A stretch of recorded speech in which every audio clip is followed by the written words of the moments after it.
Hello everyone, welcome to my channel Green Thumb. आज मैं बात करूंगी 5 ऐसे इंडोर प्लांट्स के बारे में जिन्हें नासा ने top 20 most effective air filtering plants की लिस्ट में जगह दी है। दरअसल 1989 में नासा ने एक रिसर्च कंडक्ट किया।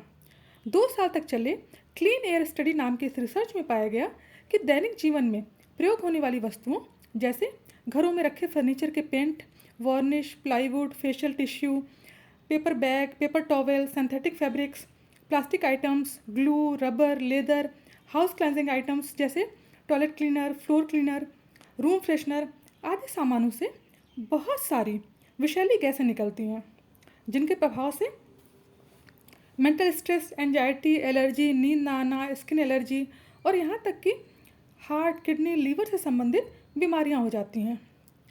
इसे सिक बिल्डिंग सिंड्रोम का नाम दिया गया। रिसर्च में पाया गया कि कुछ कॉमन हाउस प्लांट्स ऐसे हैं जो इन हार्मफुल गैस, टॉक्सिन्स और पॉल्यूटेंट्स को एब्जॉर्ब कर एयर क्वालिटी इम्प्रूव करते हैं और लगातार ऑक्सीजन रिलीज करते हैं। ऐसे प्लांट्स को नेचर्स लाइफ सपोर्ट सिस्टम का नाम दिया गया। आज मैं जिन 5 पौधों के बारे में बात करूंगी वो इंडियन क्लाइमेट के अनुकूल हैं, बहुत कम देखभाल में सरवाइव कर जाते हैं और हमें एक हेल्दी लाइफ प्रोवाइड करते हैं। मेरी इस लिस्ट में पहला नाम है एलोवेरा का। यह अरेबियन पेनिनसुला का नेटिव प्लांट है। इसकी 300 प्रजातियां पाई जाती हैं। आयुर्वेद में इसे घृत कुमारी के नाम से बुलाया गया है। इसके औषधीय गुणों से आप सभी परिचित होंगे। साथ ही यह बेहतरीन एयर प्यूरीफायर है। यह एक सकुलेंट है। इसकी सॉइल वेल ड्रेन होनी चाहिए। इसे बहुत कम फर्टिलाइज़र की ज़रूरत होती है। 45% रिवर सैंड, 45% गार्डन सॉइल और 10% कॉम्पोस्ट मिलाकर इसकी मिट्टी तैयार करें। पॉट की मिट्टी 2-3 इंच सूखने पर ही इसमें वाटरिंग करें। गर्मी और मानसून इसका ग्रोइंग पीरियड है। इस समय इसका प्रोपोगेशन करें। इसके मेन प्लांट के अगल बगल से ढेर सारे पप्स निकलते रहते हैं। उन्हें अलग करके नया प्लांट तैयार किया जा सकता है। विंटर इसका रेस्ट पीरियड है। इस समय 15-20 दिन बाद ही इसमें वाटरिंग करें। इसे ब्राइट लाइट में रखें। धूप में भी एलोवेरा चल जाएगा, पर इसकी पत्तियां ब्राउन हो जाएंगी और यह पौधा डल सा लगने लगेगा। इसकी पत्तियां बहुत फ्लैशी होती हैं। इसकी रूट्स ज़्यादा गहराई में नहीं जाती, इसलिए पत्तियों के भार से यह पौधा एक तरफ झुक जाता है। मेरा यह पौधा 5 साल पुराना है। इसे सपोर्ट देने के लिए मैंने एक स्टिक का प्रयोग किया है। मेरी लिस्ट का अगला प्लांट है एग्लोनीमा। इसे चाइनीज़ एवरग्रीन के नाम से भी जाना जाता है। यह एशिया और न्यू गिनी के ट्रॉपिकल और सेमी ट्रॉपिकल रीजन में पाया जाता है। एग्लोनीमा की लगभग 24 प्रजातियां पाई जाती हैं। यह एक मॉइस्चर लविंग प्लांट है। इसकी लीव्स पर वाटर स्प्रे करना चाहिए। डायरेक्ट सनलाइट से इसे बचाएं। मई जून की तीखी गर्मी में इसे मॉइस्चर की ज़रूरत होती है, इसलिए गर्मियों में इसके आसपास दूसरे प्लांट्स रखने चाहिए ताकि वातावरण में मॉइस्चर बना रहे। यह किसी भी तरह की मिट्टी में ग्रो हो जाता है, पर पॉट की मिट्टी वेल ड्रेन होनी चाहिए। इसकी स्टेम बहुत नाजुक होती है और वाटरिंग से गल जाएगी, इसलिए पॉट की मिट्टी पूरी तरह से सूखने के बाद ही इसमें वाटरिंग करें। स्प्रिंग और समर इसका ग्रोइंग पीरियड है। इस समय महीने में एक बार सीवीड लिक्विड या कंपोस्ट लिक्विड दें। कटिंग के द्वारा इसका प्रोपोगेशन किया जा सकता है। विंटर इसका डॉर्मेंसी पीरियड है। 20-25 दिन बाद ही वाटरिंग करें। बहुत अधिक ठंड में इसे कवर्ड एरिया में रखें, खासतौर से 15 दिसंबर से 15 जनवरी के बीच, जब बहुत अधिक ठंडी हवाएं चलती हैं। तीसरे नंबर पे है एक हार्डी प्लांट सेंसिवेरिया, जिसे स्नेक प्लांट के नाम से भी जाना जाता है। यह अफ्रीका, मेडागास्कर और साउथ एशिया का नेटिव प्लांट है। इसकी 70 प्रजातियां पाई जाती हैं। सेंसिवेरिया रात के समय भी ऑक्सीजन रिलीज करता है, इसलिए इसे बेडरूम में ज़रूर रखना चाहिए। यह बहुत कम लाइट में भी सर्वाइव कर जाता है, इसलिए एक बेहतरीन इंडोर प्लांट है। समर इसका ग्रोइंग पीरियड है। इसकी मिट्टी वेल ड्रेन होनी चाहिए।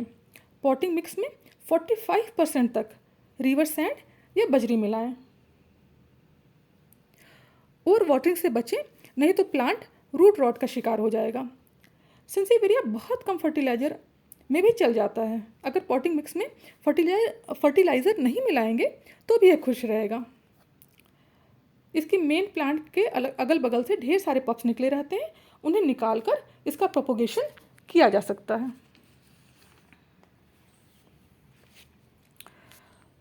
मेरे लिस्ट का अगला प्लांट है बोस्टन फर्न। दुनिया के सबसे पुराने पौधों में से एक फर्न की लगभग 20,000 प्रजातियां पाई जाती हैं, लेकिन मैं बात कर रही हूँ बोस्टन फर्न की, जिसे नासा ने टॉप 20 एयर प्यूरिफाइंग प्लांट की लिस्ट में जगह दी है। इसे स्वार्ट फर्न भी कहते हैं। ट्रॉपिकल रीजन का प्लांट होने के कारण इसे मॉइस्चर पसंद है। इसकी मिट्टी में हल्की नमी हमेशा बनी रहनी चाहिए। पॉट की मिट्टी पूरी तरह से सूखने के पहले ही इसमें वाटरिंग करें। शेडी एरिया में रखें और डायरेक्ट सन से बचाएं। इसके पॉट की मिट्टी लाइट और एयरी होनी चाहिए, इसलिए मिट्टी में कंपोस्ट, परलाइट और पीट मॉस ऐड करें। इसकी रूट्स अधिक गहराई में नहीं जाती। गहरे पॉट के बदले चौड़ा पॉट यूज़ करें, जिससे कि इसके शूट्स आसानी से निकल सकें। स्प्रिंग और समर इसका ग्रोइंग पीरियड है।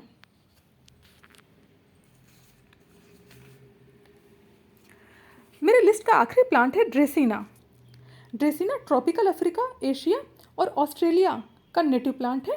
इसकी 100 से अधिक प्रजातियां पाई जाती हैं। इस ड्रेसिना को कहते हैं सॉन्ग ऑफ इंडिया, और यह ड्रेसिना की ग्रीन वैरायटी है। इसका नाम है ड्रेसिना मार्जिनाटा। नासा की लिस्ट में खास तौर से ड्रेसिना मार्जिनाटा का नाम लिया गया है। यह 10 फीट तक ऊंचा हो जाता है। बहुत अधिक लंबा हो जाने पर यह ऑर्नामेंटल प्लांट्स सुंदर नहीं लगेगा, इसलिए 3-4 फीट का होने पर इसे कट कर दें।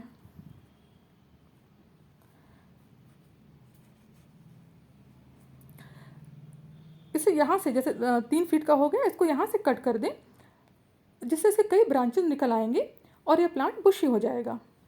स्प्रिंग और समर इसका ग्रोइंग पीरियड है। इस समय इसकी प्रूनिंग करनी चाहिए।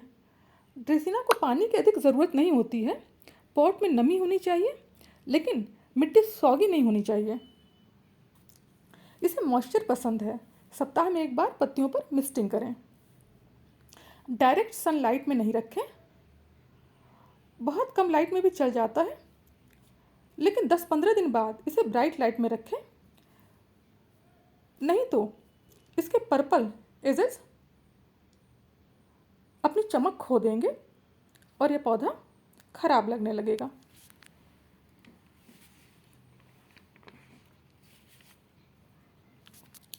इन सभी प्लांट्स की देखभाल के 5 गोल्डन रूल्स याद रखिए।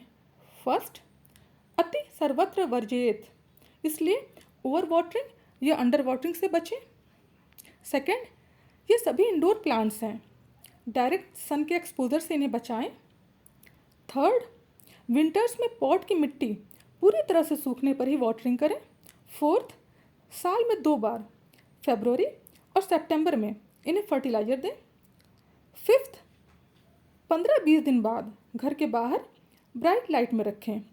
2-3 दिन बाद फिर घर के अंदर ले आएं। 100 स्क्वायर फीट के एक रूम की एयर प्यूरिफाई करने के लिए इनमें से कोई एक प्लांट ही पर्याप्त है।